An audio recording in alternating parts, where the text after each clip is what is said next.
Court में जाने की जरूरत नहीं है। सरकार जब फंसती है और मामले को लटकाना होता, उलझाना होता है, तो कोर्ट का सहारा लिया जाता है।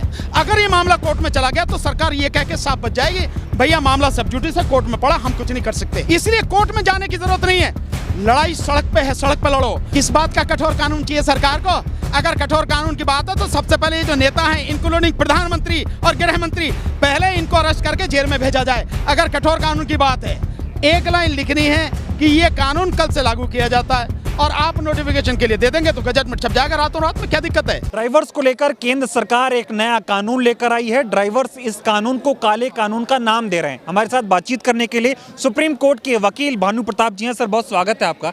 ये जो कानून आया है, ड्राइवर्स इसको काला कानून कह रहे हैं, आप इसको कैसे देखते हैं? देखिए, मैं मानता हूं जो काला कानून कह रहे हैं तो पूरी तरह से सही कह रहे हैं। कानून बनाने और कानून लाने का एक तरीका होना चाहिए। बेशक सरकार है, सत्ता में है, लेकिन कोई भी रवैया तानाशाही वाला नहीं होना चाहिए, जबरदस्ती थोपने वाला नहीं होना चाहिए।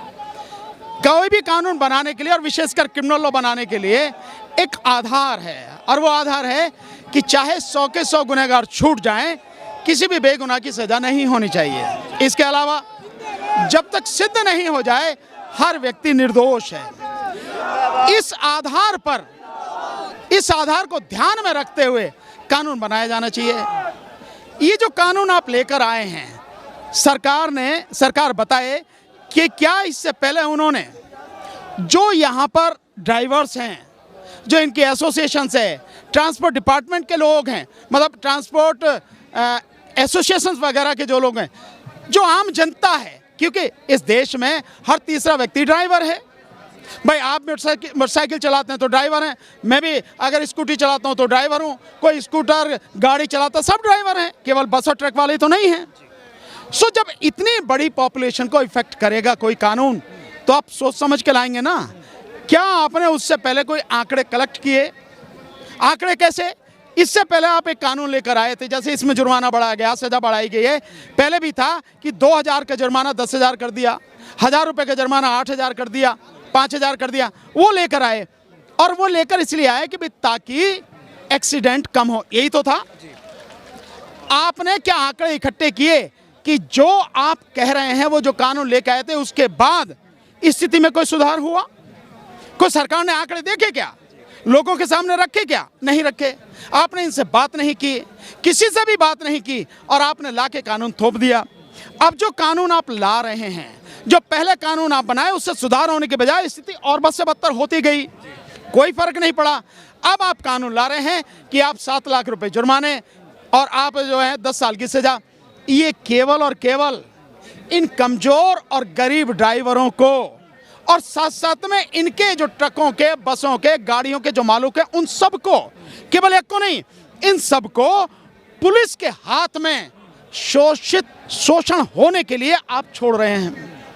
आज पुलिस, कोई भी होगा यार, जो अगर मुकदमा बन गया तो इतनी बड़ी सजा है, इतना बड़ा वो है, तो कहेगा यार निपटा ले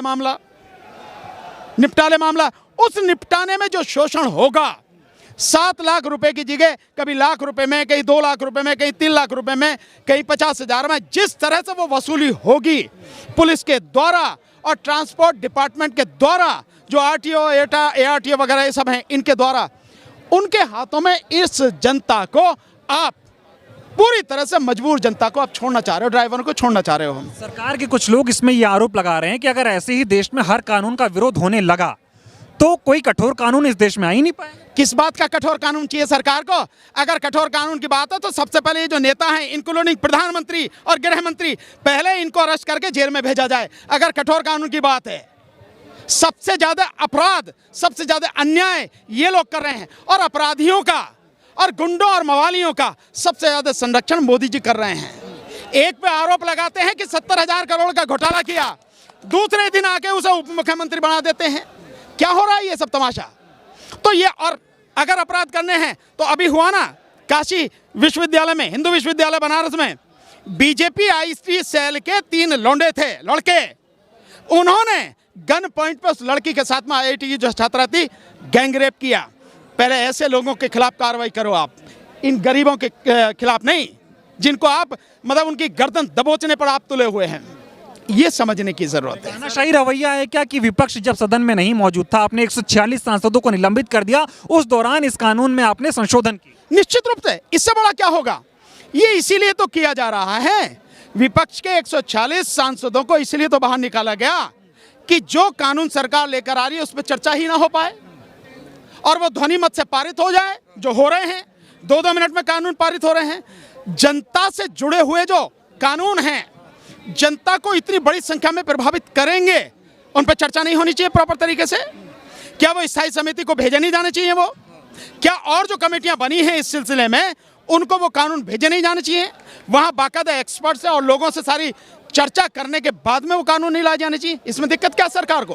अभी कुछ लोग एसोसिएशन के लोग कल मिले, सरकार ने, गृह सचिव जी ने कह दिया कि धरना खत्म कर दो, हम इसको अभी लागू नहीं कर रहे, फिलहाल लागू नहीं कर रहे। पता नहीं, आप मतलब आप कह रहे हैं गृह सचिव, यहाँ कह रहे हैं गृह मंत्री, पर गृह मंत्री हो गृह सचिव हो, इनका क्या मतलब है? लागू नहीं कर रहे, लागू करने में जरा सी देर का काम है। आपके पास कानून तो बनकर तैयार हो गया ना, वो छपवाना है तो छपा हुआ भी आपके पास रखेगा। एक लाइन लिखनी है कि ये कानून कल से लागू किया जाता है और आप नोटिफिकेशन के लिए दे देंगे तो गजट में छप जाएगा रातों रात में। क्या दिक्कत है? ये तो जरा सी देर का काम है छपने का। किसी भी समय सरकार छाप सकती है, कर सकती है। अभी क्यों आश्वासन की बात कर रही है? क्योंकि देश भर में जिस तरह से ये हड़ताल चल रही है, इसने एक तरह से चक्का जाम की स्थिति कर दी है और 22 तारीख का जो प्रोग्राम है अयोध्या वाला, उसमें खलल पड़ जाएगा अगर ये स्ट्राइक आगे चलती रही तो। इसलिए आश्वासन दे रही है। मैं सरकार से कहना चाहता हूं कि आश्वासन किस बात के लिए दे रहे हो आप, लिखित में या मौखिक? अरे सीधी सी बात है, कानून गलत है, इसे वापस लेके छुट्टी करो। जैसे कृषि कानूनों को वापस लेने के लिए मोदी जी सुबह सुबह आए उठ के और उन्होंने कहा कि कानून वापस, और उसके बाद में संसद के दोनों सदनों में पास कराए, खत्म हो गए। इसको भी ऐसे करो आप। आओ ना, आप कहो, आते हो ना आप 8 बजे टीवी पे आते हो नोटबंदी करने और जन क्या क्या बंद करने, तो आ जाओ आप 8 बजे और कहो भैया जो कानून मैंने बनाया है उसे मैं वापस लेता हूँ, संसद में पास करा के छुट्टी करेंगे, कर दो आप। इसमें कहीं भी किसी चीज की कोई जरूरत नहीं है, किसी आश्वासन की जरूरत नहीं है। आपको लगता है इस कानून, अभी जो जिस तरह से लोग विरोध कर रहे हैं इसका, कोर्ट कुछ संज्ञान ले सकता है इसमें? नहीं, कोर्ट को संज्ञान लेने की जरूरत नहीं है। और मैं आपके माध्यम से कहना चाहूंगा कि ड्राइवर मेरे भाइयों को कोर्ट में जाने की जरूरत नहीं है। सरकार जब फंसती है और मामले को लटकाना होता, उलझाना होता है, तो कोर्ट का सहारा लिया जाता है। अगर ये मामला कोर्ट में चला गया तो सरकार ये कह के साफ बच जाएगी, भैया मामला सब जुडिस है, कोर्ट में पड़ा, हम कुछ नहीं कर सकते। जब वहां से डिसाइड होगा तब करेंगे। और कोर्ट में कैसे डिसाइड हो रहे हैं मुझे बताने की जरूरत नहीं है, सब लोग देख ही तो रहे हो, सारे लोग जानते हो। इसलिए कोर्ट में जाने की जरूरत नहीं है। लड़ाई सड़क पे है, सड़क पे लड़ो। जैसे किसानों ने लड़ी, जैसे एनआरसी का आंदोलन सड़क पे हुआ, आज भी एनआरसी कानून इतने साल के बाद, 4 साल के बाद सरकार की हिम्मत नहीं है जो लागू कर सके। यहाँ लड़ो ना, क्या दिक्कत है आपको? मैं कह रहा हूँ पूरे देश में चक्का जाम करना चाहिए ड्राइवरों को।